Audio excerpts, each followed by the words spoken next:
Menjadi seorang ibu merupakan karunia Tuhan yang luar biasa. Hal tersebut tentu saja harus disyukuri dengan menjalankan peran ibu sesempurna mungkin. Hal ini juga sangat disadari oleh Yuanita Rohali. Sebagai seorang ibu rumah tangga yang mempunyai karir gemilang, Yuanita tetap berusaha membangun kedekatan dengan keluarganya. Nah viewers, berikut penjelasan Yuanita tentang kedekatannya dengan putri pertamanya Alika. Basically, saya tuh dekat sama Alika memang dari kecil ya. Karena waktu saya mengandung Alika itu saya sedang kuliah, saya lagi ngambil S2 di Australia. Dan karena suami saya udah kerja di BUMN di Indonesia, jadi nggak bisa nemenin. Jadi bener-bener dari hamil 0 bulan sampai menjelang melahirkan. Jadi suami saya datang tuh 7 hari sebelum Alika lahir. Itu saya bener-bener saya dan dia gitu dalam kandungan. Kemudian setelah melahirkan pun juga saya ada sih ditemenin gantian anak-anak ibu saya atau adik saya, tapi selebihnya dia nemenin saya lah. Dulu dia nemenin saya kuliah gitu, ya kan? Jadi kemana-mana berdua, apa aja dilakukan berdua, mulai dari bayi kecil. Terus kebetulan juga Alika tuh saya susuin cukup lama, ASInya tuh sampai 3 tahun. Itu memang agak, ceritanya tuh agak susah lah nyapihnya, bukan gak ada usaha untuk menyapih setelah 2 tahun, tapi memang agak susah gitu. Karena dengan cara tradisional, cara modern apapun udah ditempuh gitu. Nah akhirnya kebiasaan. Kita selalu sama-sama, apalagi dia juga punya adiknya setelah dia berusia 5 tahun, jadi cukup jauh. Dan karena anak ini memang dari kecil kegiatannya sangat banyak, itu saya sering menemani gitu, dari nyanyi, dari balet, kemudian piano gitu. Dan dari beberapa kursus yang Alika ikuti memang dia require parents involvement gitu, jadi orang tua tuh harus ikut terlibat gitu. Nah jadi itu awal kedekatannya yang terus terpelihara, akhirnya sampai dia gede gitu. Nggak tahu kenapa dia setiap nyanyi kemana aja, perform di mana aja itu selalu saya temani. Saya bahkan tanya, kamu nggak keberatan saya selalu ada di sini gitu. Tapi dia, mama aku suka, dia bilang gitu. Nggak apa-apa gitu. Karena kalau saya masih di kantor gitu, misalnya dia harus nyanyi jam 8, udah jam 6:30 gitu, saya belum ada gitu. Dia suka telepon, Mama where are you, dia bilang gitu. Nah, aku udah mau nyanyi nih gitu. Nggak tahu, mungkin final touch-nya gitu dia suka pingin ada saya gitu. Tapi selain kegiatan itu, yang saya juga sama Alika paling sering lakukan bersama itu, dia tuh senang kalau belajar tuh ditemenin saya. Lucu ya, maksudnya udah segede gitu. Tapi dia senang gitu diskusi apa aja. Kebetulan dia sekarang di UI ngambil ekonomi. Jadi apa aja tuh dia sering datang lah ke saya gitu. Ada isu-isu accounting yang dia nggak ngerti atau statistik, atau kemarin dia UAS untuk mikroekonomi gitu, teori-teori seperti itu. Kalau dia nggak ngerti dia datang saya gitu. Dia bahkan kalau UAS itu lagi ujian, dia mau pulang ujian gitu, dia datang ke kantor saya, duduk aja di ruangan saya gitu, belajar. Nanti kita biasa pulang jam 10 malam, 11 malam gitu. Jadi saya sambil kerja, dia belajar, dia nggak ngerti, saya terangin gitu. Ya seperti itu, dia bilang lebih cepat masuknya mah, dia bilang lebih hening, dia bilang gitu. Dulu dia tuh anak kecil yang sangat lincah sekali gitu.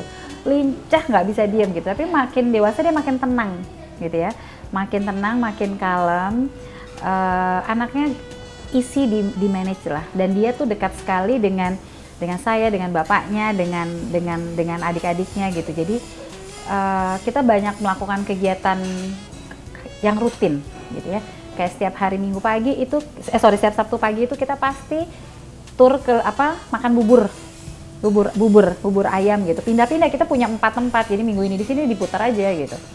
Itu udah kebiasaan. Jadi kalau Sabtu tuh nggak ada cerita bangun siang gitu, karena jam 6:04, 6:30 itu kita pasti udah jalan gitu. Terus hari Minggu juga kita biasa bersepeda atau jalan kaki gitu ya. Jadi anaknya karena kita sering banyak melakukan kegiatan bersama, otomatis anaknya tuh terbuka, apa aja diceritain gitu. Pacarnya, kalau ada isu-isu gitu. Cuma dia memang anaknya nggak exaggerated lah. Jadi dia tahu sebatas ini saya bisa handle, sebatas ini saya escalate gitu ke orang tua atau siapa gitu, dia tahu. Tapi yang hal-hal pribadi dia yang menyangkut kedekatan dengan saya itu dia biasanya selalu cerita. Saya kebetulan ada nulis lah di kontributor di salah satu buku gitu ya, Indahnya Jadi Ibu. Jadi itu saya tulis, saya tuh kalau mengibaratkan diri saya tuh seperti seorang juggler gitu.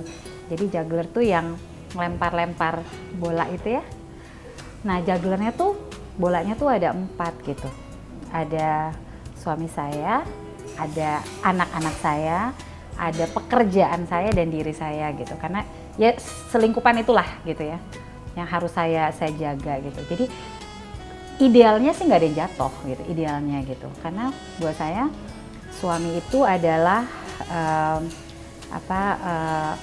anak itu adalah amanah gitu ya, dari Allah buat kita. Pekerjaan itu adalah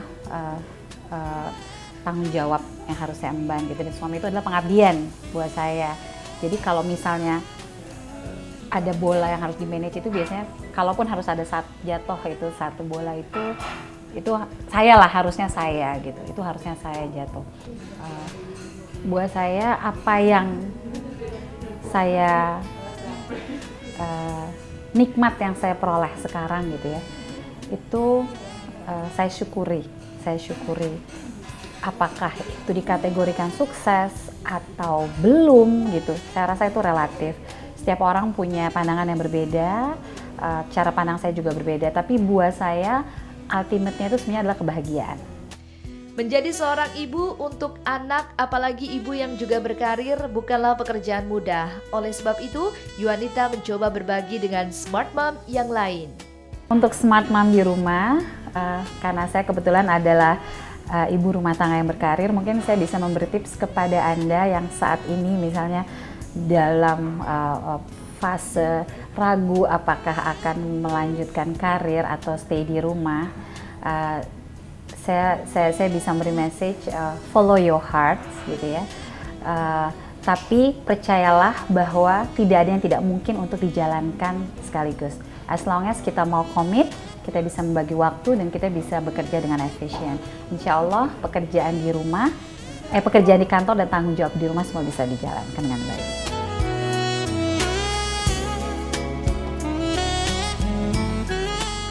Ya, pemirsa Smart Mom di rumah, itu tadi kegiatan saya Yuanita Rohali dan putri saya Alika.